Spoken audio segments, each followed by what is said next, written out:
क्यों पांडवों ने खाया था अपने मृत पिता का मांस। महाभारत की एक बहुत ही प्रसिद्ध घटना है जिसमें कहा गया पांचों पांडवों ने अपने ही मृत पिता पांडु का मांस खाया था। उन्होंने ऐसा क्यों किया, यह जानने के लिए पहले हमें पांडवों के जन्म के बारे में जानना पड़ेगा।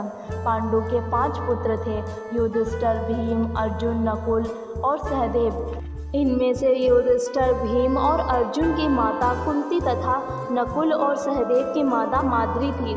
पांडु इन 5 पुत्रों के पिता थे, पर इनका जन्म पांडु के वीर तथा संभोग से नहीं हुआ था, क्योंकि पांडु को शाप था कि जैसे ही वो संभोग करेगा उसकी मृत्यु हो जाएगी। इसीलिए पांडु के आग्रह पर यह पुत्र कुंती और माद्री ने भगवान का आवाहन करके प्राप्त किए थे। जब पांडु की मृत्यु हुई तो उसके मृत शरीर का मांस 5 भाइयों ने मिल बांट कर खाया था। उन्होंने ऐसा इसलिए किया क्योंकि पांडु की ही ऐसी इच्छा थी। चूँकि उसके पुत्र उसके वीर्य से पैदा नहीं हुए थे, इसीलिए पांडु का ज्ञान कौशल उसके बच्चों में नहीं आ पाया था। इसलिए उसने अपनी मृत्यु पूर्व ऐसा वरदान मांगा था कि उसके बच्चे उसकी मृत्यु के पश्चात उसके शरीर का मांस मिल बांट कर खा लें, ताकि उसका ज्ञान उसके बच्चों में स्थानांतरित हो जाए। पांडवों द्वारा पिता का मांस खाने के संबंध में 2 मान्यता प्रचलित हैं। प्रथम मान्यता के अनुसार मांस तो 5 भाइयों ने खाया था, पर सबसे ज़्यादा हिस्सा सहदेव ने खाया था, जबकि एक अन्य मान्यता के अनुसार सिर्फ सहदेव ने पिता की इच्छा का पालन करते हुए उनके मस्तिष्क के 3 हिस्से खाए।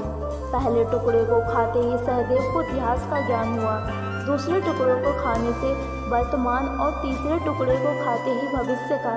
यही कारण था कि सहदेव 5 भाइयों में सबसे अधिक ज्ञानी था और इससे उसे भविष्य में होने वाली घटनाओं को देखने की शक्ति मिल गई थी। शास्त्रों के अनुसार श्री कृष्ण के अलावा वो एकमात्र शख्स था जिसे भविष्य में होने वाले महाभारत के युद्ध के बारे में संपूर्ण बातें पता थी।